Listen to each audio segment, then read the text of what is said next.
முதற்கண் நம்ம அனைவருக்கும் மிக்க நன்றி. பர்டிகுலராக திரு ரவி அவர்கள் என்னை கூப்பிட்டு ஃபஸ்ட்டு இன்டர்வியூ பண்ணார் ஏர் கிராஷ் பற்றி. அவர் பார்க்குறதுக்காக வந்திருந்தேன் ஃபஸ்ட் டைம் அவர் வீட்டுக்கு 10 days. லாஸ்ட் டைம் நான் ட்ரிப் வந்திருந்தப்போ எவன் தன்னை தாழ்த்தி கொள்கிறானோ இறைவனவனை உயர்த்துவான், எவன் தன்னை உயர்த்தி கொள்கிறானோ இறைவனவனை தாழ்த்துவான். அது வந்து பைபிள் வாசகம் இல்லை, எக்காஸ்ட்லோடைய திருவாசகம். ஜெரிஷை கேட்டிங்கன்னா தெரியும். எங்ககிட்ட யாராவது ஒரு மெக்லோமேனியாக்காவோ ஈகோயிஸ்டிக்காக இருந்தால் ஒரு நாள் கூட அவங்களோடையும் எங்களோடையும் சர்வேவே பண்ண முடியாது. திரு ரவி மாதிரி ஒரு ஹம்பிளான பர்சனை நான் பார்த்ததே இல்லை.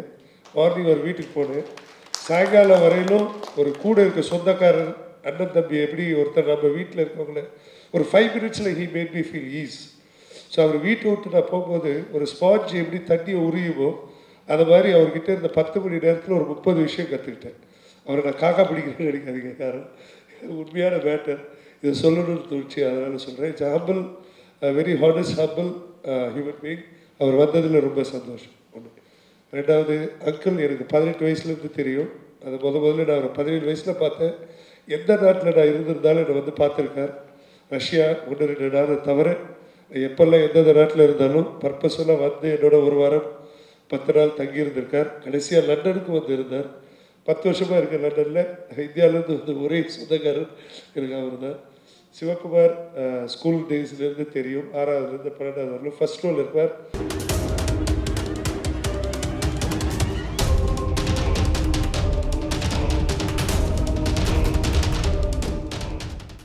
அன்னை பர்னிச்சர்ஸ், அன்னை திருமண சீர்வரிசை பொருட்கள், டிவி, ஃபிரிட்ஜ், வாஷிங் மெஷின் உள்ளிட்ட 200க்கும் மேற்பட்ட பொருட்கள் அடங்கிய திருமண சீர்வரிசை ரூபாய் 99,000 மட்டுமே. தமிழகம் முழுவதும் இலவச டோர் டெலிவரி. தொடர்புக்கு 7550014440 9345044044. நிம்மதி ப்ராப்பர்ட்டி மேனேஜ்மெண்ட். கான்டாக்ட் 7667008999.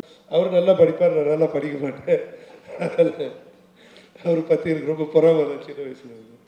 இந்த கிளாஸ்மேட்ஸ் பழனியப்பன், லின், மனோராஜ் எல்லாருக்கும் ரொம்ப நன்றி வந்ததுக்கு. Plus press thanks every one. முதல்ல ஒரு like when you want to distribute the certificates right now, so thanks, yeah, so thanks everyone. Thanks Manoj, who's Manoj, please if you may get up.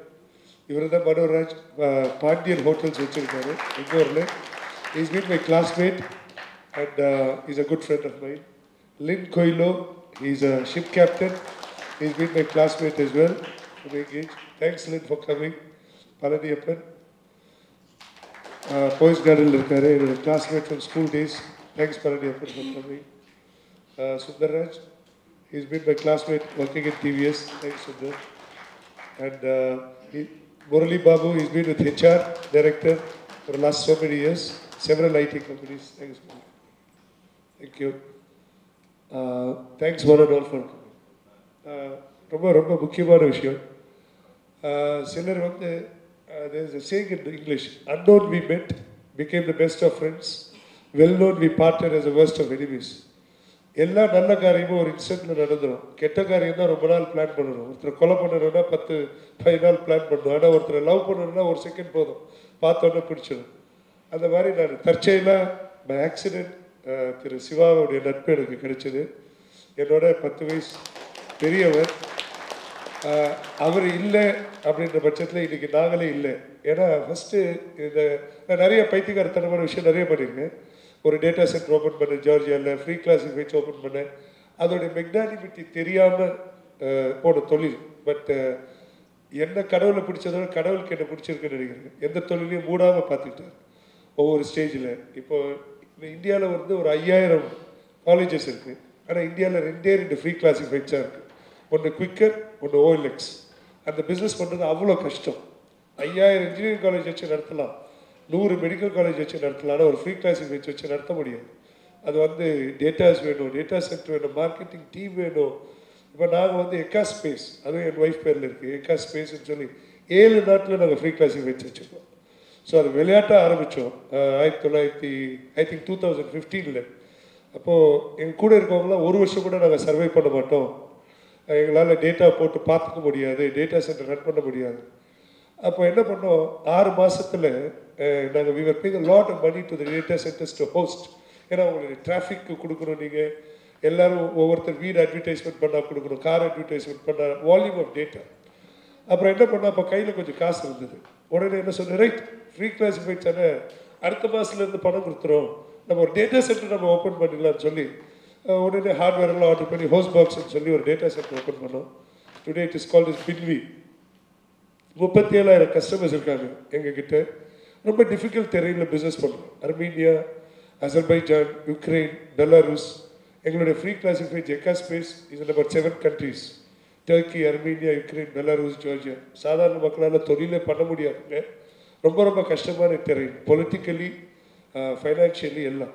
So வந்து இப்போ நான் பரீட்சை எழுதும் போதே சின்ன வயசுலேருந்து ஸ்கூலில் என்ன பண்ணுவேன்னா, முதல் 20 கொஸ்டினுக்கு 20 மார்க், கடைசி 4 கொஸ்டின்ஸ்க்கு 10 மார்க் இருக்கும். நான் முதல்ல இந்த 4 கொஸ்டின் மட்டும் எழுதிடுவேன் ஒழுங்காக.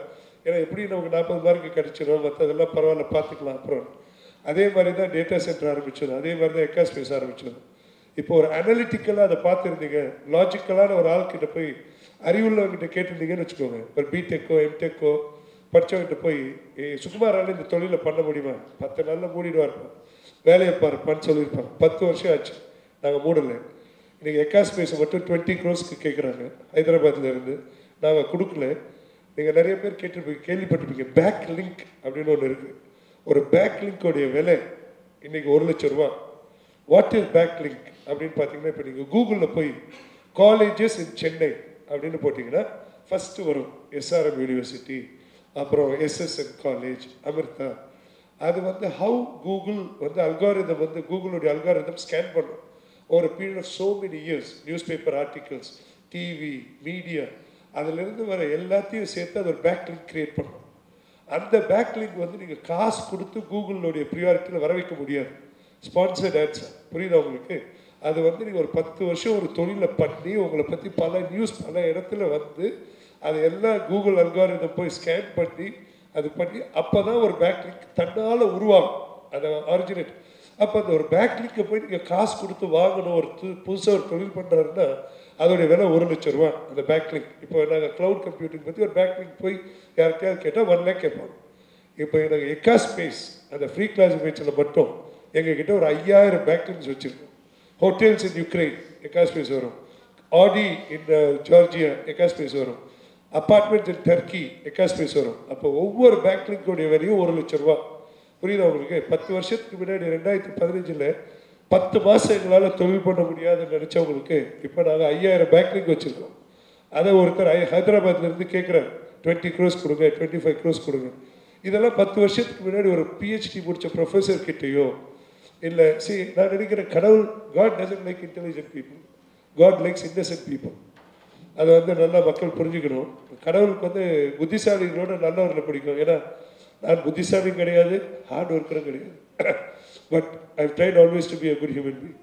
இப்போ ஃபஸ்ட்டு இப்போ திரு சிவா மாதிரி ஒருத்தர் இல்லை அப்படின்னா இன்றைக்கி எக்காஸ் க்ளவுடே இல்லை.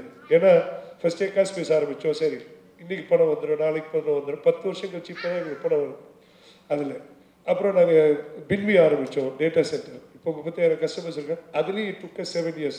All these businesses take a long time. இப்போ இந்தியாவில் டேட்டா சென்டர் ஆரம்பிக்கணும்னா அதானி ஆரம்பிக்கலாம், டாட்டா ஆரம்பிக்கலாம். ஒரு சரவணா ஸ்டோர்ஸாலேயோ போத்திஸாலேயோ ஆரம்பிக்க முடியாது. ஏன்னா it is a technology industry. படித்தவங்க வேணும், எம்டெக் பிடெக்ல வச்சு படித்தவங்களை வச்சு வேலை வாங்க முடியாது. ஒவ்வொருத்தரும் தான் புத்திசாலின்னு நினைப்பான். புரியுதுன்னு உங்களுக்கு நிறைய டிஃபிகல்ட்டிஸ் இருக்குது. அப்போது இதெல்லாம் நான் இப்போ பாருங்கள், கடவுள் எப்படின்னா கடவுள் நமக்கு ஒரு ஸ்ட்ராங்கான பர்சனுக்கு கடவுள் கொடுக்குற கஷ்டம் இல்லை, சேலஞ்ச். அதில் வந்து நம்ம இன்னும் வளர முடியும். அது ஒரு வாய்ப்பு நம்ம எடுத்துக்கணும். அப்போ நாங்கள் எக்காஸ் பேச ஆரம்பிக்கிறோம், எக்காஸ் இது பின்வி ஆரம்பிக்கிறோம், ஹவுஸ் பாக்ஸ் ஆரம்பிக்கிறோம். கையில் ஒரு 1 கோடி 2 கோடி ரூபா இருந்தது, எல்லாத்தையும் இன்வெஸ்ட் பண்ணிட்டேன். அப்போது என்னுடைய மதருடைய சிஸ்டர் துறையூரில் டாக்டர் இருக்காங்க, இந்திராணி பேர். அப்போ மாதம் எங்களுக்கு சம்பளம் கொடுக்கணும் ஸ்டாஃபுக்கு 5 லட்சம் 10 லட்சம். எல்லா ஸ்டாஃபும் எக்ஸ்பென்சிவ். ஐடியில் அட்மின், டேட்டா பேஸ், சர்வர் சைடெல்லாம் அதெல்லாம் ஸ்பெஷல் டேலண்ட். ஒரு டேட்டா சென்டர் செட்டப் பண்ணுறது வந்து ரொம்ப ரொம்ப ஸ்பெஷல் டேலண்ட். வந்து ஒரு ஹார்ட்வேரை நீங்கள் மாற்றி ஓஎஸ் எல்லாம் இன்ஸ்டால் பண்ணி பண்ணணும். அப்போ நான் வீட்டில் ஃபோன் பண்ணி கேட்குறேன், 5 லட்சம் கொடுங்க, 10 லட்சம் கொடுங்க, சேலரி கொடுக்கணும். 1 மாதம் 2 மாதம் 3 மாதம் கொடுத்துட்டே இருக்காங்க. 3 மாதம் கழிச்சு அவங்களுக்கு டெக்னாலஜி தெரியாது இல்லையா, middle class higher middle class அவங்களுக்கு அவ்வளோதான் தெரியும், டாக்டர் அந்த மாதிரி. இது உண்மையிலே நடக்குமா இந்த தொழில், இல்லை நீ எதாவது பைத்தியமாக அவருக்கு எவ்வளோ காசு தான் அவருக்கு கொடுத்துட்டே இருக்கிறது, மூடிட்டு வந்துரு அப்படின்னு சொன்னாங்க. அப்போது நாங்கள் என்னடா பண்ணுறதுன்னு சொல்லி கடவுள் எவ்வளோ கஷ்டத்தில். அப்போ நான் தனியாக உட்காந்து ஒரு நாள் யோசிக்கிறேன். ராத்திரி ஒரு 12 மணி 1 மணி இருக்கும் நைட். ஜார்ஜியா வீட்டில் என்ன இது இவ்வளோ தொழில் பண்ணிட்டோம், இவ்வளோ மாட்டிக்கிட்டோம், கோடிக்கணக்கில் போட்டோம், வீட்லேயும் சப்போர்ட் பண்ண முடியல, என்ன பண்ணலாம் அப்படின்னு யோசிச்சுட்டு இருக்கு. அப்போ ராத்திரி 2 மணிக்கு எனக்கு ஒரு ஃபோன் வருது. கார்த்திக் கிருஷ்ணன் அங்கிள் பார்த்துருக்காரு. அவர் நெய்வேலியில் இருக்கிற என்னுடைய ரூம்மேட் அமெரிக்காவில். அவர் ஃபோன் பண்ணுறாரு. பண்ணி என்ன சுக்குமார் எப்படி இருக்கீங்க, 20 வருஷம் கழிச்சு பண்ணுறாரு, 10-15 வருஷம் கழிச்சு. நல்லா இருக்கேன் கார்த்திக், என்ன பண்ணுறீங்க? கார்த்திக், சுக்குமார் ஒரு விஷயம் சொல்லணும் உங்ககிட்ட. நான் தான் சாம்சங்கில் சிடிஓவாக இருக்கேன், சீஃப் டெக்னாலஜி ஆஃபீஸர். க்ளவுடுன்னு ஒரு புது டெக்னாலஜி வந்திருக்கு. நான் ஒரு நாளைக்கு 2 லட்ச ரூபா சம்பாதிக்கிறேன், $2000. என்னப்பா சொல்கிறேன், உண்மையாவா? ஆமாம், மாதத்துக்கு $50,000 சம்பாதிக்கிறேன். என்னப்பா அப்படி என்னப்பா டெக்னாலஜி, கோடிங் கிடிங்லாம் இருக்குமா? அதெல்லாம் ஒன்றுமே கிடையாது. நம்பவே இல்லை. நான் அவர்கிட்ட பேசும்போது நைட்டு 2 மணி இருக்கும். நான் நம்பலை. ஏன்னா இப்படியெல்லாம் ஒன்று இருக்க வாய்ப்பே இல்லை. நான் கடவுளை 6-7 மணிலேருந்து வேண்டிகிட்டு இருக்கேன். என்ன பண்ணலாம், பிஸ்னஸை மூடிடலாமா, டேட்டா சென்டரை ஃப்ரீ கிளாசிஃபைடை மூடிடலாமா. இப்போ நல்ல வீடெல்லாம் கட்டிட்டோம். என் ஒய்ஃப் வீட்டுக்கு பேங்க்கில் பிளச் பண்ண விட மாட்டா, ஜுவல்ஸை வைக்க விட மாட்டா. நல்லது தானே, லேடிஸ் அப்படி தான் இருக்கணும். இல்லைன்னா நம்ம எல்லாத்தையும் கொண்டு போய் வச்சு பிஸ்னஸ் சூதாடி காலி பண்ணிடுவோம் இல்லையா. ஸோ அப்போ என்ன தான் பண்ணலாம் அப்படின்னு சொன்னால், நம்மளுடைய ஓவர் டிராஃப்ட் லிமிட் எல்லாம் ஓவர் ஆயிடுச்சு. மாமா சித்தப்பா சித்தி எல்லாத்தையும் வாங்கியாச்சு. அதுக்கு மேலே கிரெடிட் லிமிட் இல்லை எங்கேயும் வாங்குறதுக்கு. அப்போ என்ன பண்ணலாம் அப்படின்னு யோசிச்சுட்டு இருக்கேன். அப்போது அடுத்த நாள் காலையில் 6 o'clock நான் ஜெரீஷ் நெட்டில் போய் தேடுறேன். நான் best cloud trainers in India in Chennai அப்படின்னு சொல்லி, அப்போ தான் நான் got in touch with Jerish. அப்போ அடுத்த நாள் காலையில் 2 மணிக்கு நைட்டு பேசுகிறேன். காலையில் 6 மணிலேருந்து படிக்க ஆரம்பிச்சிட்டேன். 44 வயசு. அப்போ பெரிய வீடு பிஸ்னஸ் எல்லாம் இருக்குது. நான் எல்லாருக்கிட்டையும் போய் சொல்கிறேன் நான் க்ளவுட் படிக்க போகிறேன்னு. சிரிக்கிறாங்க எல்லோரும். என்ன சொல்கிறாங்க, அவங்களுக்கு என்ன பைத்தியம் பிடிச்சிருச்சா? எனக்கு இந்தியாவில் 500 சொந்தக்காரங்க இருக்காங்க, ஜார்ஜியாவில் எனக்கு 5000 சொந்தக்காரங்க இருக்காங்க. அது வேறு மாதிரி ஒரு கம்யூனிட்டி. இட்டாலி, கிரீஸ், ஜார்ஜியாலாம் உண்மையிலே தி என்ஜாய் லைஃப். இப்போ டின்னர்லாம் சாப்பிட்டீங்கன்னா 6 மணிக்கு உட்காந்தாங்கன்னா ராத்திரி 11 மணி வரலும் சாப்பிட்டுட்டு இருப்போம். டைனிங் டேபிள் உட்காருவாங்க, பேசுவாங்க, வைன் குடிப்பாங்க, பார்ப்பாங்க. தே ட்ரூலி லிவ் லைஃப். அப்படி இருக்கும்போது எனக்கு இங்கே 500 சொந்தக்காரங்க, அங்கே 5000 சொந்தக்காரங்க. அப்படி இருக்கும்போது எல்லாரும் சிரிக்கிறாங்க. என்னப்பா நீ நல்லா தானே இருந்த, நேற்று வரலாம், இன்னைக்கு என்ன க்ளவுட் படிக்க போகிறேன்னு ஏதோ சொல்கிறேன் அப்படின்னு சொல்லி. அப்போது க்ளவுட் ஆரம்பித்தேன். அடுத்த நாள் காலையில் 100 நாள் படித்தேன். 15 மணி நேரம் படித்தேன் ஒரு நாளைக்கு. 17 மணி நேரம் படித்தேன் 100 நாள். அப்போது இந்தியாவில் இருக்க எல்லா சொந்தக்காரங்களுக்கும் கூப்பிட்டு சொல்லிட்டேன், எப்பா யாரும் செத்து போயிடாதீங்க 100 நாளைக்கு, என்னால் வர முடியாது, முக்கியமான வேலை, ஃபோன் எல்லாம் பண்ணாதே எனக்கு யாரும்.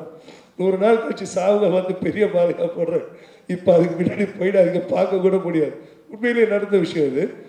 அந்த டைமில் எனக்கு ரொம்ப பிடிச்ச ஒரு குள்ளப்பாட்டின்னு ஒருத்தங்க எனக்கு சமைச்சு கொடுத்தாங்க, இறந்து போயிட்டாங்க, எல்லாம் பார்க்க முடியல. இப்போ என்னென்னா 100 நாள் 15 to 17 hours படித்தேன் அப்போது. ஏன்னா அப்போ எல்லா ஸ்டாஃபையும் கூப்பிட்டு ஒரு 30 பேர் வேலை செஞ்சாங்க. ஏகா ஸ்பேஸ், ஹவுஸ் பாக்ஸ், பின்வியில் எல்லாரையும் கூப்பிட்டு சொன்னேன், இங்கே பாருங்கள் 3 மாதம் உங்கள் யாருக்கும் சம்பளம் கிடையாது, 3 மாதம் வெயிட் பண்ணுங்கள், உறுதியாக எனக்கு வேலை கிடைச்சிடும், மாதம் 20 லட்ச ரூபா சம்பளம் வரும், அது வரலாம் இருக்கிறதுனா இருங்க, இல்லைன்னா போங்க. எல்லோரும் இருந்தாங்க, அத்தனை பேரும். மேனிஃபெஸ்டேஷன் நிறைய பேர் நினைக்கிறீங்க, நம்ம பாசிட்டிவாக நினைக்கிறதுக்கே பயப்படுறோம். ஏன்னா நடக்காமல் போனால் டிசப்பாயின்மெண்ட், நடக்காமல் போனால் இதாகிடும். இப்போ நான் அந்த 3 மாதம் என்ன நினச்சேன்னா, ஒரே சிங்கிள் மைண்ட், ஒரு ரூம்குள்ளே போயிட்டு 3 மாதம் கழிச்சு தான் வெளில வந்தேன். படிக்கிறது பரீட்சை சென்டர் கிடையாது ஜார்ஜியாவில். பரீட்சை எழுதுறதுக்கு நீங்கள் அர்மீனியாவுக்கு போகணும், இல்லை பாக்குக்கு போகணும், இது நெக்ஸ்ட் கண்ட்ரி. அதுக்கு ஒரு 1000 கிலோமீட்டர் போயிட்டு வரணும் நீங்கள் பரீட்சை எழுதுறதுக்கு. அப்போது 3 மாதத்தில் 3 பேப்பர் பாஸ் பண்ணேன். 3 மாதம் கழித்து வேலைக்கு அப்ளை பண்ணும்போது எனக்கு ஒரு 1 crore கிடைச்சா போதும், மாதம் 10 லட்ச ரூபா சம்பளம், எல்லா பிஸ்னஸையும் ரன் பண்ணலாம், எதையும் க்ளோஸ் பண்ண வேண்டாம், எல்லா கடனெல்லாம் நம்ம அடித்து கொண்டுட்டு வந்துடலாம்னு நினச்சேன். ஆனால் அப்போது ஹெச்சிஎல், விப்ரோ, டிசிஎஸ், ரோஷினி நாடார், நந்தன் நீலக்கேணி ஒவ்வொருத்தராக கூப்பிட்றாங்க. எப்பா நீ உண்மையிலேயே ஜார்ஜியாவில் இருக்கியா, எப்படி ஜார்ஜியாவுக்கு போனேன், எங்களுக்கு ஸ்வீடனில் ஒரு ப்ராஜெக்ட் இருக்குது, பேசுகிறதுக்கு ஆள் வேணும், ஸ்ட்ராங்காக போய் கிளைண்ட் கிட்ட பேச ஆள் வேணும், போறியா? நான் ஒன்றுமே ரேட்டே கேட்கல. சினிமா ஆக்டருக்கு எப்படி ரேட் ஏற்றுவாங்களோ அந்த மாதிரி நான் 50-60 லட்சம் கொடுத்தா கூட போதும், நம்ம 5 லட்ச ரூபா மாதம் பிஸ்னஸ் எல்லாம் க்ளோஸ் பண்ண வேண்டாம். வேலைக்கு போகணும்னு நினச்சதே பிஸ்னஸை க்ளோஸ் பண்ணாமல் இருக்கணும் தான். அப்போது 60 லட்சத்தில் ஆரம்பித்து பிட்டிங் ரேஸ் மாதிரி ஆகி 2,40,00,000 வந்து நிறுத்தினாங்க. அப்போ நான் அது வரலும் இந்தியன் கம்பெனியில் ஒர்க் பண்ணதே இல்லை. என் லைஃப்லேயே நான் பைலட்டாக இருந்தேன். பைலட் ஆகி முடிச்சோடனே நான் வெளிநாட்டுக்கு போயிட்டேன்.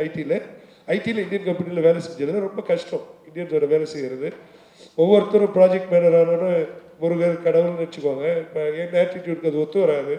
ஸோ அதனால் நான் போகிறதே இல்லை, இந்த சைடே டச் பண்ணல. ஃபாரின் கம்பெனிலே இருந்தது. அப்போது 2.5 கோடி ரூபாய்க்கு வேலை கிடைக்குது.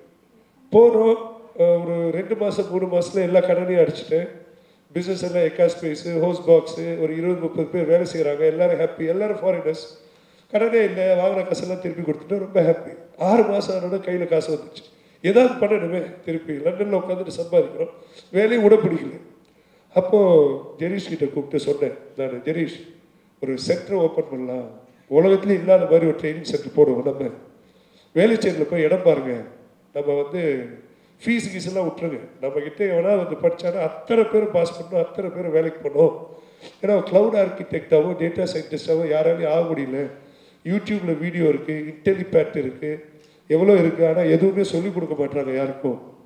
ஃபீஸை வந்துடுறாங்க. அப்போது 2020 பிப்ரவரி நினைக்கிறேன், நாங்கள் வேலைச்சேரியில் இடம் பார்த்துட்ருக்கோம். ஒரு 50 லட்சம் 1 கோடியில் ஒரு பில்டிங் வாங்கி நல்ல சூப்பர் க்ளவுட் ட்ரைனிங் ஆரம்பிக்கலாம் அப்படின்னு சொல்லி. அப்போ பார்த்துட்டு இருக்கும்போது கோவிட் வருது. நாங்கள் என்ன நினச்சோம், கோவிட் 1 மாதத்தில் முடிஞ்சிடும், 2 மாதத்தில் முடிஞ்சிடும் கோவிட்னு சொல்லி முடியவே இல்லை. ஆனால் அதுக்குள்ளே ஜெரீஷ் வேலையை விட்டார், எல்லாம் நடந்துச்சு. வேலையை விட சொல்லிட்டேன். நான் எப்போவுமே அது மாதிரி பண்ணுவேன். போய் இந்த விடுங்க பார்த்துக்கலான்னு விட்டார். அப்போ சம்பளம் கொடுத்துட்ருக்கோம், இப்போ வேலை ஸ்டார்ட் பண்ணோம் இல்லையா. அப்போ நாங்கள் என்ன சொன்னோம், முதல்ல ஆன்லைனில் ஸ்டார்ட் பண்ணுவோம், ஒரு நல்ல வெப்சைட் ஆரம்பிச்சோம். கோவிட் முடிஞ்சிடும், 1 மாதம் 2 மாதத்தில் கோவிட் முடிஞ்சிடும், நம்ம ஆன்லைனில் ஸ்டார்ட் பண்ணலாம், சும்மா தானே இருக்கு. அப்போ ஃபஸ்ட்டு ஃபேஸ்புக்கு கூகுள் அதெல்லாம் அட்வர்டைஸ்மெண்ட் பண்ணால் முதல் மாதம் எங்களுக்கு 17 ஸ்டூடெண்ட்ஸ், அவ்வளோ பேரும் ஃபாரினர்ஸ். ஆஸ்திரேலியா, நியூசிலாந்து, கனடாவில் இருந்து எல்லா ஊர்லையும், ஸ்வீடன், ஃபின்லாண்டில் ஒரு இந்தியன் கூட எங்களை நம்பலை. அதுதான் இதில் விசித்திரமான உண்மை. எக்காஸ்லோன்னு கம்பெனிக்கு பேரை வைக்கிறோம், இந்தியன் ட்ரெயினர், அவ்வளோ ஃபாரினர்ஸ்க்கு மரியாதை கொடுத்தாங்க. Australia, New Zealand, no Indians are very good in IT, you guys are good, you guys are குட்னு சொல்லி அப்போ $1000 வச்சுருக்கோம் 1-to-1 ஃபீஸ். உடனே முதல் மாதம் எங்களுக்கு $17,000. அப்போது 2-3 மாதம் கழிச்சு என் ஒய்ஃப் சொல்கிறாங்க, ஐயோ கோவிட் நீ அதிகமாக ட்ராவல் பண்ணுறேன், மண்டே மார்னிங் பிளேனில் போயிட்டு வெட்னஸ்டே வருவேன், சீஃப் ஆர்கிடெக்டாக டெஸ்கோ பேங்க் அங்கெல்லாம் போக வேண்டாம். அப்போ விட்டுட்டு இதை ஃபுல் டைமாக பண்ணுறோம். அப்போ 2020 இருந்து இன்னைய வரையிலும் 6 இயர்ஸாக we have trained almost close to 1,000 students. இதில் வந்து we have terminated about 100-150 people irregular-ஆக வரவங்க. இதில் என்ன முக்கியமான விஷயம்னா, எங்களுக்கு ஒரு 3-4 சாய்ஸ் இருந்தது. ஒன்று, we could partner with a university like SRM, SSN, or we can go to a university like Anna, REC, Bharathiyar Bharathidasan university, இல்லை we can go to a overseas university, foreign university. இதில் எல்லாத்துலேயும் என்ன பிரச்சனை, ரவி சார் சொன்ன மாதிரி ஃபீஸை குறைக்க முடியாது. ஏன்னா அவங்க எல்லாத்துக்கும் நான் ஒரு ஃபீஸ் கொடுக்கணும், ஒவ்வொரு சர்டிஃபிகேட்டுக்கு 20,000, 30,000, 40,000. அப்போ we took a route of IIM, Indian institute of மேனேஜ்மெண்ட்டில் பண்ணுற மாதிரி.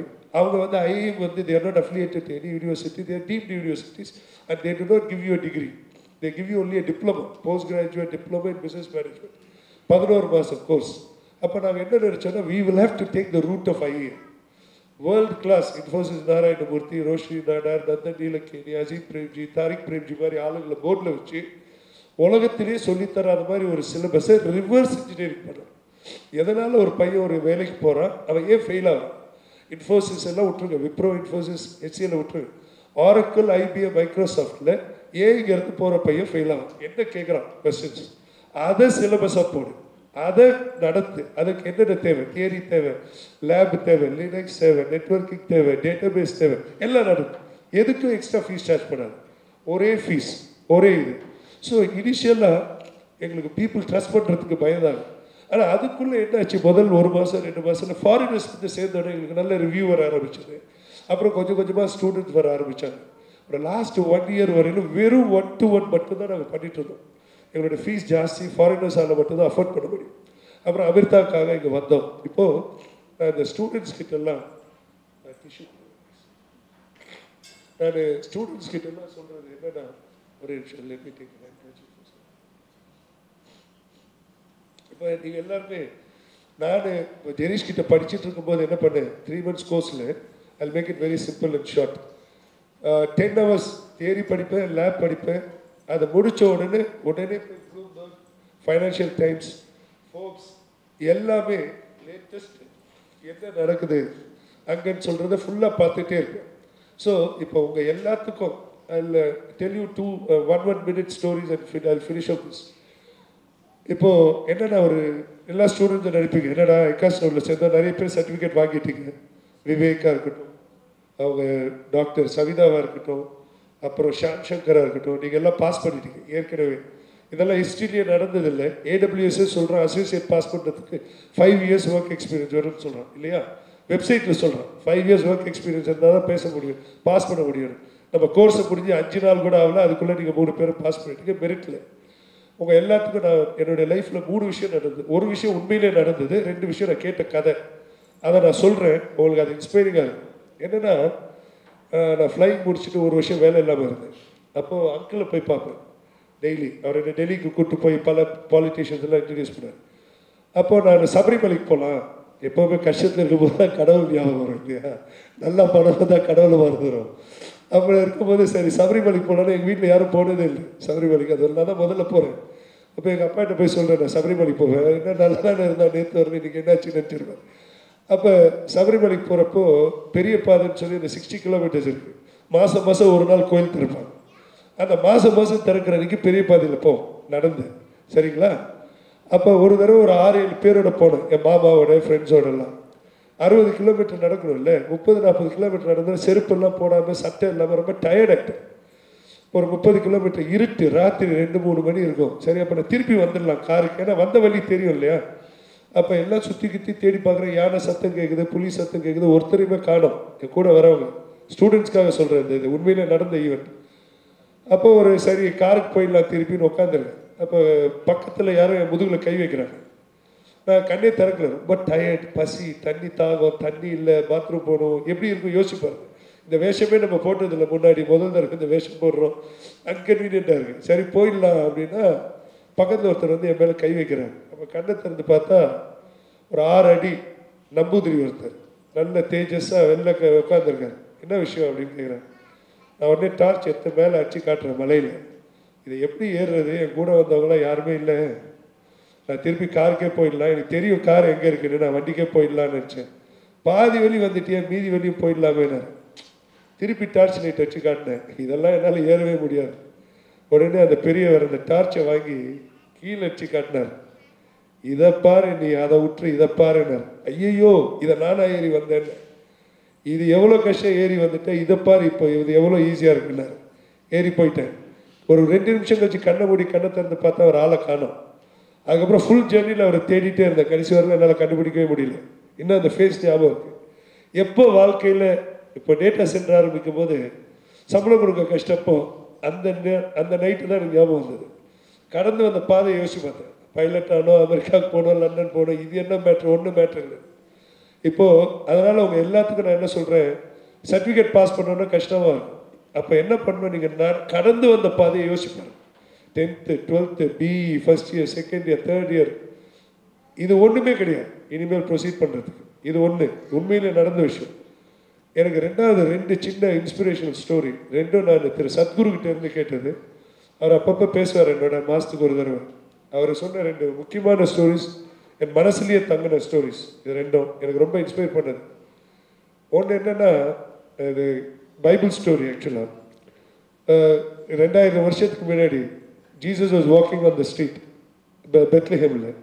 அப்போ வந்து ஒருத்தர் ஓடி போய் அவர்கிட்ட சொன்னாரா, கடவுளே நான் வந்து ஹெர்குலஸ் மாதிரி ஆகணும், பாடி உடம்பு ரொம்ப. அப்போ அந்த காலத்தில் 2500 வருஷத்துக்கு முன்னாடி ஹெர்குலஸ் ஸ்ட்ராங்கஸ்ட் மேன் இந்த வேர்ல்டு. அப்போ ஹெர்குலஸ் வச்சு தான் ஒலிம்பிக்ஸ் எல்லாம் வந்தது. அப்போ சொன்னாரா நான் ஹெர்குலஸ் மாதிரி ஆகணும். அப்படியா? அவர் கடவுள் சொன்னாரா, ஒன்றும் பிரச்சனை இல்லை, ஒரு பெரிய பாறை இருக்குல்ல, ஒரு 5 டன் பாறை, அந்த பாறையை தள்ளி ஒரு 10 feet வச்சுட்டு நீ ஹெர்குலஸ் ஆகிடும் சொல்லிட்டு போயிட்டார். அவர் உடனே பக்கத்து ஊருக்கு போனாரா, அந்த ஊர்லேயும் ஒருத்தர் சொன்னாரா நான் ஹெர்குலஸ் ஆகணும்னு சொல்லி. இது ரொம்ப முக்கியமான கதை students. This is what change my life. கவனமாக கேளுங்க. அப்போ 2வது ஊரில் போய் ஒருத்தன் கேட்டானா, நானும் ஹெர்குலஸ் ஆகும்.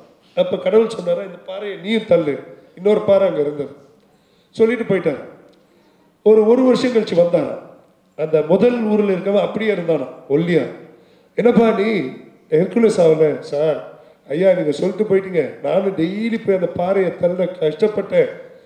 ஊரில் இருக்கவங்களாம் என்னை பார்த்து சிரிச்சான், டே அவர் உன்னை ஏமாத்திட்டாரு, நீ எப்படி இந்த பாறையை தனியால தள்ள முடியும், உன்னால் தள்ளவே முடியாது. அவங்க சொன்னதில் ரொம்ப அனலிட்டிக்கல் லாஜிக்கல் ரீசன் இருந்தது, நான் விட்டுட்டேன் தள்ள முயற்சியை அப்படின்னா. அப்படியா, சரி என் கூட வான்னு சொல்லி கூப்பிட்டு பக்கத்து ஊருக்கு போனார். பக்கத்து ஊரில் போனால் அவன் ஹெர்குலஸ் மாதிரி இருந்தானா, அவன் சுக்குமார். அங்கே என்னப்பா நீ ஹெர்குலஸ் மாதிரி ஆகிட்ட, 6 அடி 100 கிலோ இருக்க, இப்படி உடம்பு வளர்த்துட்டேன். அப்போ அவன் சொன்னானா, சார் நீங்கள் சொல்லிட்டு போயிட்டீங்க, ஊரில் இருக்கவங்களாம் என்னை பார்த்து சிரிச்சாங்க, இந்த கல்லெல்லாம் உன்னால் தள்ளவே முடியாதுன்னு. நான் சொன்னேன், கடவுள் என்கிட்ட போய் சொல்லியிருக்க மாட்டார், கடவுள் ஏதாவது சொன்னார்னா அதில் அர்த்தம் இருக்கும் அப்படின்னு சொல்லி தினமும் ஒழுக்கமாக வாழ்க்கையை வாழ்ந்து நல்லா தூங்கி நிறைய சாப்பிட்டுட்டு தினமும் தண்டால் பஸ்கீஸ்னு உடம்பை வளர்த்து எக்ஸசைஸ் பண்ணி இன்னும் முயற்சி பண்ணிட்டு இருக்கேன் சார், ஒரு நாள் தள்ளிடுவேன்னு சொன்னானா கடவுள்கிட்ட. அப்போ கடவுள் சொன்னானா, நீ கல்லெல்லாம் தள்ள வேணாம், நீ ஹெர்குலஸ் தான் ஆகணும்னு ஆகிட்டு இல்லை, இப்போ வேலையை பாருன்னு சொன்னான். ஸ்டூடெண்ட்ஸ்க்கு நான் சொல்கிறது என்னென்னா, நீங்கள் எல்லாம் லேப் பண்ணுவீங்க, EC2 S3 செக்யூரிட்டிக்கு ரவுட், ஒவ்வொரு நாளும் கல்லை தள்ளிட்டு இருக்கீங்க. அது எப்போ தெரியும்னா நீங்கள் ஹெர்குலஸ் ஆகும்போது தான் தெரியும். புரியுதா உங்களுக்கு? நீங்கள் படிக்கிற சிலபஸ்ஸு கோர்ஸ் ஃப்ளோவில் 2.5 கோடி ரூபாய்க்கு ஒருத்தர் வேலைக்கு போயிருக்கேன், 100 பேரை நாங்கள் அனுப்பியிருக்கோம் 1 கோடி ரூபா வேலைக்கு. அதை தான் நீங்கள் பண்ணுறீங்க. நீங்கள் ரொம்ப புத்திசாலியாக நினச்சிட்டு எங்களை கேள்வி கேட்டீங்கன்னு வச்சுக்கோங்களேன், இது ஏன் பண்ணணும் அது ஏன் பண்ணணும்னா அது உங்களுடைய சோம்பேறித்தனம். புரியுதா உங்களுக்கு? கடைசியாக ஒரே ஒரு நிமிஷம் கதையை சொல்கிறேன். It change my life. கடவுள் மேலே இருந்து பார்த்துட்டு இருந்தார். இப்போ நம்ம சிவா சொன்னார் இல்லையா, தெய்வத்தான் ஆகாது எனினும் முயற்சி தன் மெய் வருத்த கூலி தரம். ஒரு மொத்தத்தில் இப்போ என்ன நம்மக்கிட்ட இந்தியன்ஸ் கிட்ட பிரச்சனைனா, ஒன்றுமே படிப்பறிவு இல்லாத முகமதை அசிரி சொல்லி முகமது அதை கேட்டு அபுபேக்கர் அதை குரானா எழுதினாருன்னா நம்ம நம்புவோம். ஆனால் அதே கடவுளே தமிழை சூஸ் பண்ணி திருக்குறளில் 2 வரி எழுதுனா அதை படிக்க மாட்டோம். அது நமக்குள்ள மன நோய். நான் என்ன நினைக்கிறேன், திருக்குறள் அதிகம் படிக்க கடவுளை தவிர வேறு யாராலையும் இதை எழுதியிருக்க முடியாது. 2 லைனில் வார்த்தை எல்லாம் யாராலையும் ஒரு இது சொல்ல முடியாதுன்றது என்னுடைய ஆணித்தரமான உண்மை. அதுக்கு ஒரு சின்ன கதை சொல்கிறேன். உள்ளுவதெல்லாம் உயர்வுள்ளல் மற்றது தள்ளினும் தள்ளாமை நீர்த்தது. என்னென்னா, கடவுள் மேலே இருந்து உலகத்தை பார்த்துட்டே இருக்கிறான். இப்போ 2 ஆப்ஷன், க்ளவுடை பற்றி பேசலாம், கடவுளை பற்றி பேசலாம். பட் கடவுள் டாபிக் இன்ட்ரெஸ்டிங்காக இருக்குன்னு நினச்சேன். கடவுள் மேலே இருந்து உலகத்தை பார்த்துட்டே இருக்கிறான். இப்போ அந்த இடத்துல பாலைவனமாக இருக்கும், ஃபுல்லாக டெசர்ட் இருக்கும். ஆனால் திடீர்னு பார்த்தா ஒரு 500 ஏக்கர் ப்ராப்பர்ட்டி, ஒரு ஸ்கொயர் ப்ராப்பர்ட்டி மட்டும் ரொம்ப பசுமையாக க்ரீனாக இருந்ததா. என்னடா இது, இந்த மாதிரி இருக்கக்கூடாது, இது இயற்கைக்கு முரண்பாடான ஒரு விஷயமாச்சுன்னு சொல்லி சரி என்னதான் நடக்குதுன்னு கீழே போய் பார்க்கலான்னு சொல்லி கீழே வரானா. அப்போ கீழே வரும்போது வந்தோடனே அந்த பசுமையான இடத்துல வேலை நடந்துட்டுருக்கு. ஸோ அவர் கடவுள் போகிறாரு. போனோடனே அங்கே வயலில் ஒருத்தர் வேலை செய்கிறான். வேலை செய்கிறவனை கேட்குறாரு, எப்பா நீ தான் முதலாளி இல்லையா? அவன் சொல்கிறான், இல்லைங்க நான் வயலில் வேலை செய்கிறவர், முதலாளி உள்ளே இருக்காரு, வேலை செஞ்சிட்ருக்காரு, உள்ளே தண்ணி பாய்ச்சிட்டு. சரி அவர்கிட்ட போய் நான் வந்திருக்கேன்னு சொல்லு அப்படின்னு சொல்கிறான். உடனே அவர் தெரியுமா, யாராவது இந்த கதையை கேட்டிருக்கீங்களா முன்னாடி? ஒரு சத்குரு எங்கே சொல்லியிருப்பாரு, ரைட். அப்போ உடனே அவர் ஓடி போய் சொல்கிறானா, ஐயா ஒருத்தர் வந்திருக்காரு உங்களை பார்க்கணுன்னு. யார் வந்திருக்கா? சார் 6 அடி இருக்காரு, தேஜஸாக இருக்காரு, கழுத்து வரலும் முடி இருக்குது, கடவுள் மாதிரி இருக்காரு, வெள்ளை போட்டிருக்காரு, உங்களை பார்க்கணும்னு சொல்கிறாரு. உடனே சரி நான் வரேன்னு சொல்லி ஒரு 2 மணி நேரம் கழிச்சு வராரு. உடனே கடவுள் வெயிட் பண்ணிட்டு இருக்காரு 2 மணி நேரம். வந்தோடனே கடவுள் சொல்கிறாரு அந்த விவசாயியை பார்த்து, எப்பா நீ எவ்வளோ அதிர்ஷ்டக்காரன், எவ்வளோ அருமையான ஒரு இடத்தையும் நிலத்தையும் உனக்கு கடவுள் கொடுத்துருக்காரு அப்படின்னு சொன்னாரான். உடனே இந்த விவசாயி கடவுளை பார்த்து சிரிச்சானா.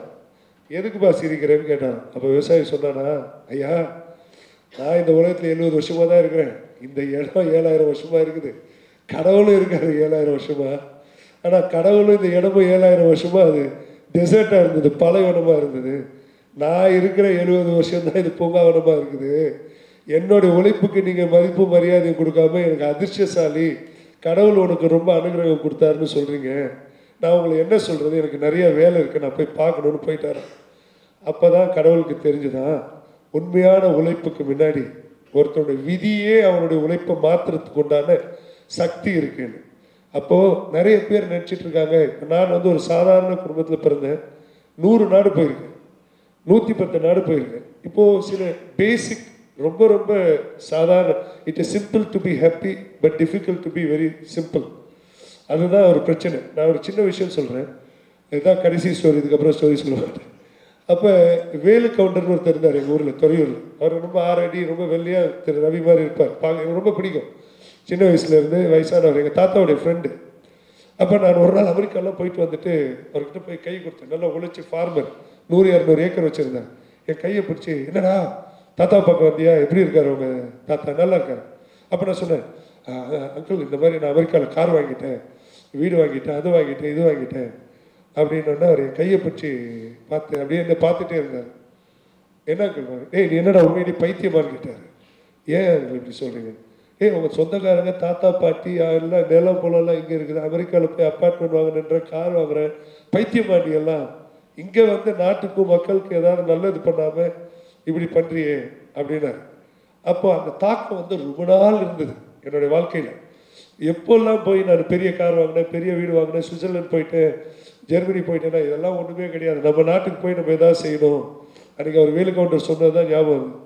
அப்போ தான் நான் ஒரு காயின் ஃப்ரேஸ் பண்ணேன், it is simple to be happy but difficult to be simple. So whole லைஃப்பில் நம்மளுடைய எல்லா ப்ராப்ளமுமே நம்மளே காம்ப்ளிகேட் பண்ணிக்கிறோம். பிடிக்காத பொண்ணு அப்பா அம்மாக்காக கல்யாணம் பண்ணுறோம், பிடிக்காத தொழிலில் அம்மா அப்பா சொல்கிறாங்கன்னு செய்கிறோம். ஆக மொத்தத்தில் என்னென்னா ஒவ்வொரு தடவை நம்ம தோக்கும் போது வேறு யாரையாவது போய் குறை சொல்கிறோம். ஏன் பொண்டாட்டியோட இருக்க முடியல, நீங்கள் தான் சொல்லி கல்யாணம் பண்ணி வச்சுக்க. ஏன் இந்த வேலை கிடைக்கல, நீங்கள் தான் என்னை படிக்க வச்சுக்க. அப்போ என்ன ப்ராப்ளம்னா, ஆஸ் அ மேன் 20-25 இயர்ஸ் ஆகும்போது எல்லாத்துக்கும் நம்ம ரெஸ்பான்சிபிலிட்டி இருக்கணும். இப்போ இதெல்லாம் முடிச்சுட்டு நான் லண்டனுக்கு வந்து இப்போ நானும் ஜெரிஷோ எக்காஸ் கிளவுட் ஆரம்பிக்கணும்னு முடிவு பண்ணப்போ 0.001% கூட எங்களுக்கு சான்ஸ் இல்லை இதை சக்சீட் ஆகிறது. ஒரு முழு பைத்தியக்காரர் மட்டும்தான் இந்த தொழிலை பண்ணியிருக்க முடியும். 1 கோடி ரூபா நாங்கள் இன்வெஸ்ட் பண்ணும்போது எங்கள் ஃப்ரெண்ட்ஸ் எல்லாம் சொன்னாங்க. சொன்னது யாருன்னா சாதாரண ஒரு ப்ரொஃபஸர்ஸ், ஐடி கிடையாது. என்னோட யூடியூப் சேனலில் போய் நீங்கள் பார்த்தீங்கன்னா என்னை பற்றி போட்ட முதல் வீடியோ எஸ்ஏபியோட இன்வென்டர், எஸ்ஏபியில் வேலை செய்கிறவர் இல்லை, எஸ்ஏபியை கண்டுபிடிச்சவர் ப்ரொஃபஸர் டாக்டர் அலெக்சாண்டர் ஜேர். அவர் தான் என்னை பற்றின 3 வீடியோ போட்டிருக்காரு. அரை மணி நேரம் பேசியிருக்காரு. இந்த பையனை எனக்கு தெரியும், இவன் இந்த மாதிரி ஒரு வெஞ்சரில் போகிறான், ரொம்ப கஷ்டமான வெஞ்சர், பட் இது சக்சீட் ஆயிடுச்சுன்னா மக்களுக்கு ரொம்ப நல்லது அப்படின்னு சொல்லி. அப்போது 0.0001% கூட எங்களுக்கு சான்ஸ் இல்லை.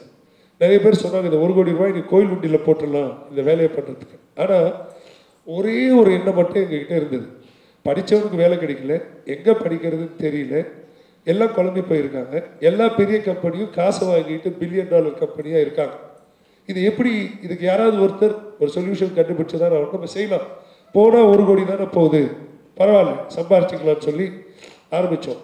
7 வருஷம் பல தடவை நாங்கள் பல கஷ்டப்பட்டுருக்கோம். சில தடவை ஸ்டூடெண்ட்ஸ் இல்லாமல் இருக்கலாம், சம்பளம் கொடுக்கறதுக்கு கஷ்டப்பட்டுருக்கோம், எங்களுக்கு ஹார்ட்வேர் வாங்குறதுக்கு கஷ்டப்பட்டுருக்கோம். இப்போ ஒவ்வொரு தருணத்துலையும் கடவுள் வந்து ஒவ்வொரு ஸ்டேஜ்லையும் எங்களுக்கு ஒவ்வொருத்தர் கொடுத்துருக்காரு. அப்படி எங்களுக்கு அறிமுகமானவர் தான் திரு சிவா. என்னோட 10 வயசு பெரியவர். அவர் எனக்கு சொந்தக்காரங்க கிடையாது, அவர் வேறு கம்யூனிட்டி, நான் வேறு கம்யூனிட்டி பார்க்குறவங்களுக்கு அவரை நான் பார்த்தது கூட இல்லை. அதுதான் உண்மை. நான் வந்து இப்போ தான் பார்த்தேன் அவருடைய சன்னு கல்யாணத்தில் 1 மாதத்துக்கு முன்னாடி. அப்போது நான் ஒரு நாள் அவருக்கு ஃபோன் பண்ணி, அவர் வசதியானவரா ஏழையா ஒன்றும் தெரியாது, கடவுள் எந்தெந்த ரூபத்தில் வந்து மனிதருக்கு உதவி பண்ணுறான்றது நீங்கள் பாருங்கள், பார்த்ததே இல்லை, சத்தியமான உண்மை. நான் வந்து ஒரு 2 வருஷத்துக்கு அப்பப்போ பேசுவேன், வாரம் ஒரு தடவை, மாதம் ஒரு தடவை, நல்லா இருக்கீங்களா, நாட்டு நடப்பை பேசுவோம், அரசியலில் பேசுவோம், பாலிடிக்ஸை பேசுவோம். அப்போ ஒரு நாள் அப்போ நான் அவர்கிட்ட சொல்கிறேன், சார் இந்த மாதிரி நான் சேலரி கொடுக்கணும், எனக்கு கொஞ்சம் கஷ்டமாக இருக்குது. அப்படியா? ஆமாம், பணம் வேணும் சார் கொஞ்சம். அப்படியா? சரி, எவ்வளோ வேணும்? 10 லட்சம் ரூபா வேணும் சார். அப்படியா? சரி, வச்சுட்டார் ஃபோனை. ஒரு 5 நிமிஷம் கழித்து பார்த்தா மெசேஜ் வருது. அவருடைய செக்ரட்டரி கூப்பிட்டாங்க, உங்கள் அக்கௌண்ட் நம்பர் அனுப்புது. அக்கௌண்ட் நம்பர் அனுப்பிச்சு 5 நிமிஷத்தில் 10 lakhs credited into your account. அப்போ நான் அதோட அவர் பார்த்தது. உடனே அடுத்த காலையில் அவருக்கு ஃபோன் பண்ணி கேட்குறேன், சார் ஏதாவது நான் டாக்குமெண்ட் சைன் பண்ணணுமா, உங்களுக்கு வந்து நான் ஏதாவது பண்ணணுமா? அவர் சொன்னார், உங்கள் தொழிலை ஒழுங்காக பண்ணுங்க, அது மட்டும் போதும் எனக்கு. அப்புறம் அதே மாதிரி ஒரு 3-4 மாதம் கழிச்சு திருப்பி எங்களுக்கு ஒரு சிக்கல். இப்போ யாரும் இல்லை, ஏன்னா அப்பா அம்மா கிட்டலாம் கடன் வாங்கியாச்சு, தொழில் எப்படியாவது நடத்தணும். ஒரு 6 மாதம் கழிச்சு திருப்பி அவருக்கு ஃபோன் பண்ணுறேன், சார் ஒரு பிரச்சனை. அப்படியா, என்ன பிரச்சனை? இந்த மாதிரி இந்த வேலை பண்ணணும், ஹார்ட்வேர் வாங்கணும், 10 புது ட்ரெயின். சார் அதெல்லாம் சொல்லாதீங்க, என்ன வேணும்? இன்னொரு 25 லட்ச ரூபா கடன் வேணும். சரி வைங்க ஃபோனு. 2 நிமிஷத்தில் பணம் அனுப்புகிறேன். நான் என் மனசாட்சி குத்துச்சு. நான் உடனே சொன்னேன் ஃபோன் பண்ணி, சார் வட்டியாவது வாங்குங்க. வீட்டில் வந்து யாரையாவது நான் பேப்பரை கையெழுத்து போட சொல்கிறேன். அப்போ அவர் சொன்ன வார்த்தை, சுமார் எனக்காக ஒரு உதவி பண்ணுறீங்கன்னா நிறைய பேரை படிக்க வைங்க, நல்ல இந்த தொழிலை தொடர்ந்து செய்யுங்க, தப்பு பண்ணாமல் தொழிலை பண்ணுங்கள், வேறு எதுவுமே நீங்கள் பண்ண வேணாம், நீங்கள் பண்ணுற வேலையை என்னால் பண்ண முடியாது, நீங்கள் பண்ணுறீங்க, ஆனால் நான் உங்களுக்கு உதவி பண்ணுற நிலைமையில் நான் இருக்கேன், என் பையனோ என் பொண்ணோ இதை செஞ்சிருந்தா நான் அதை தான் செய்வேன். அப்போது நம்ம மிடில் கிளாஸ்க்கு ஒரு பெரிய ப்ராப்ளம் இருக்குது. இப்போ என்ன நினைக்கிறோம், கெட்டவங்கெல்லாம் பணக்காரனாக இருக்கா, நல்லவன் நல்லா ஏழையாக இருக்கான்னு நினைக்கிறோம் இல்லையா?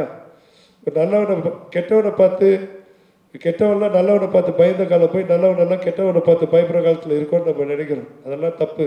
உண்மையான பணக்காரங்க ரத்தன் டாட்டா, இன்ஃபோசிஸ் நாராயணமூர்த்தி, அசீம் பிரேம்ஜி, நந்தன் நீலகேணி, சிவநாடார். இப்போ தான் சொன்னார் சிவா, அசீம் பிரேம்ஜி மட்டும் 9,000 கோடி ரூபா கொடுத்துருக்காராம் நாட்டுக்கு. இவங்க யாருக்கும் 2 பொண்டாட்டியும் இல்லை, 3 பொண்டாட்டியும் இல்லை, இவங்க யாரும் சினிமா நடிகரும் இல்லை, அரசியல்வாதியும் இல்லை. அதனால் நம்ம லோக்கலில் இருக்கிற தர டிக்கெட் கவுன்சிலரையும் எம்எல்ஏயும் இவங்களெல்லாம் பார்த்து இவங்க வசதியாக இருக்காங்கன்னு நினச்சிக்கிட்டு நம்ம வாழ்க்கையை வீணடிக்க வேண்டாம். ஒரு நல்ல ஆன்மீகவாதியாக ஸ்பிரிச்சுவலான ஒரு பையன் வாழ்க்கையில் முன்னேறதுக்கு என்னோடய என்டையர் லைஃப்பில் நான் ஒரு நாள் சிகரெட் குடித்ததில்லை, ஒரு நாள் நான் தண்ணி அடித்ததில்லை, ஒரு நாள் ஒரு சினிமா நான் பார்த்ததில்லை. அது டோட்டலாக வேஸ்ட் ஆஃப் டைம்னு நான் நினைக்கிறேன்.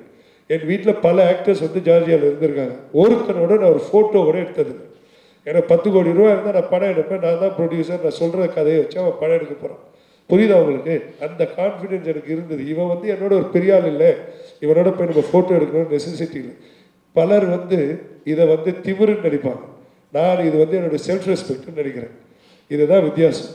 இப்போ நீங்கள் யாராவது நாட்டுக்கு ஏதாவது நல்லது பண்ணணும் அப்படின்னு நினச்சிங்கன்னா தயவு செய்து நீங்கள் எல்லோரும் குரூப்பாக போய் .com ஓப்பன் பண்ணணும். ரொம்ப கம்மி, 2 லட்சம் 3 லட்சத்தில் பிளா பிளான்னு ஒரு ஆப் இருக்குது. யாராவது கேள்விப்பட்டிருக்கீங்களா? 100 தடவை நான் யூஸ் பண்ணியிருக்கேன் அந்த ஆப்பை. Ride share app.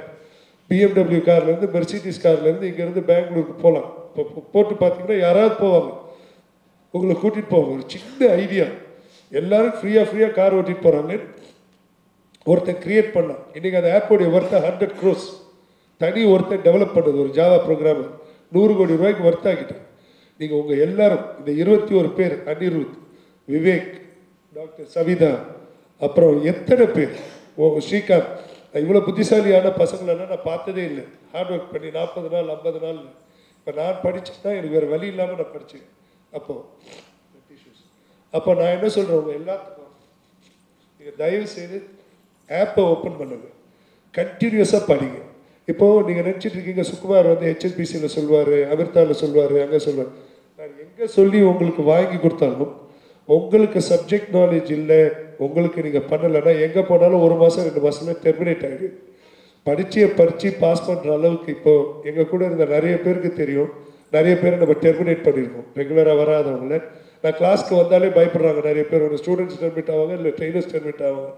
பட் அந்த குவாலிட்டி இல்லைன்னா 6 வருஷத்தில் நம்ம தொலைஞ்சு போயிருப்போம்.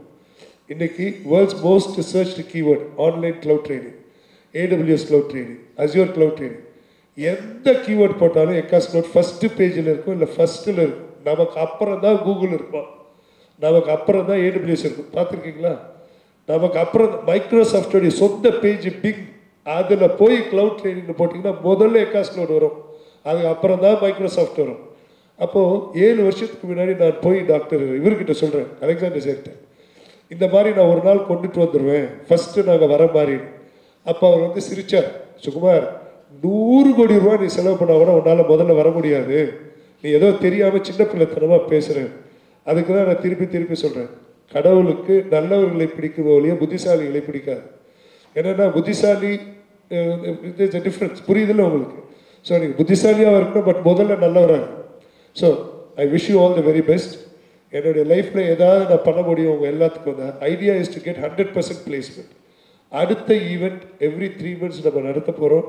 அடுத்த event is going to be job fair where we are going to get hiring managers from Microsoft. Indian companies கிடையாது, Microsoft, Oracle, IBM, Sun micro சிஸ்டம்ஸில் இருந்து கொண்டுட்டு வந்து இந்த மாதிரி ஒரு ஈவெண்ட் முடிஞ்ச உடனே அவங்க இன்டர்வியூ பண்ணி அப்போவே ஆன் த ஸ்பாட் ஆஃபர் கொடுக்கறதுக்கு we are already talking to them. இது வந்து ஒரு முன்னோட்டம் தான் நமக்கு. இது வந்து so I wish you all the very best. என் மேலே வச்ச நம்பிக்கை நம்ம யாரையுமே நான் பார்த்ததில்லை. இப்போ 120 பேர் படிக்கிறீங்க, 200 பேர் படிக்கிறாங்க ஆல்மோஸ்ட். இப்போ வரப்போகிற பேட்சில் எல்லாம் கிட்டத்தட்ட 200 பேர் எடுக்க போகிறோம். நம்ம எல்லாம் ஃபோனில் பேசணும். பல பேர் 1 லட்ச ரூபா, கௌதம் 1 லட்ச ரூபா ஃபீஸ் பே பண்ணியிருக்காரு. இப்போ இதில் 2 முக்கியமான விஷயம் நான் சொல்லணும். 2 பேர் உங்களோட பேசுவாங்க. ஒன்று கௌதம், லாஸ்ட்டாக சொல்கிறேன், ஒன்று கௌதம், ஒன்று விவேக். 2 பேரும் 50 lakhs செலவு பண்ணியிருக்காங்க. ஒருத்தர் யூகேக்கு போய் 50 லட்ச ரூபா செலவு பண்ணியிருக்கார். அவங்க அப்பா திரு Dandapani, chief operating officer Airtel. இன்னொன்று ஸ்ரீரங்கம் திரு விவேக், ஸ்ரீரங்கம் அக்ரஹாரத்தில் இருக்கிற விவேக். அவர் வந்து சிட்டி யூனியன் பேங்க் வேலையை விட்டுட்டு கனடாவில் போய் 50 லட்ச ரூபா செலவு பண்ணியிருக்காரு. அவரோட ஒரே வீட்டை SBI பேங்க்கில் வச்சு அடகு வச்சு செலவு பண்ணியிருக்காரு. இந்த தொழிலில் நிறைய பேர் நினச்சிட்டு இருக்கீங்க சுகுமார் ஏதோ பணம் சம்பாதிக்கிறதுக்காக பண்ணுறாரு. கிடையவே கிடையாது. பணம் சம்பாதிக்கிறதுக்கு எங்களுக்கு நிறைய வழி தெரியும். இந்த தொழில் ஒர்க் இஸ் வர்ஷிப். எப்படி ஒரு ஐயர் காலைல கோயிலில் போய் பூஜை பண்ணுறோம், அந்த மாதிரி ஐயங்கார் காலங்காத்தாலும் எழுந்திரிச்சு குளிச்சுட்டு பூஜை பண்ணுறாங்களோ அந்த மாதிரி நாங்கள் காலையில் எழுந்திரிச்சு தொழில் பண்ணுறோம். இந்த தொழில் இந்த மாதிரி பல விவேக், பல கௌதம் 50 லட்ச ரூபா கடனாளி ஆகக்கூடாதுன்ற ஒரே காரணத்துக்காக தான் நாங்கள் எக்காஸ்லோட தொடர்ந்துருக்கோம். கௌதம் அண்ட் விவேக், நீங்கள் கனடாவில் போய் படித்து வேலை கிடைக்காதது எங்கள் கிட்ட படித்து வேலை கிடைக்குன்ற நம்பிக்கை உங்களுக்கு இருக்குது. அந்த ரிசல்ட்ஸை நீங்கள் பார்க்குறீங்க. You will get an opportunity to speak. என் பேச்சு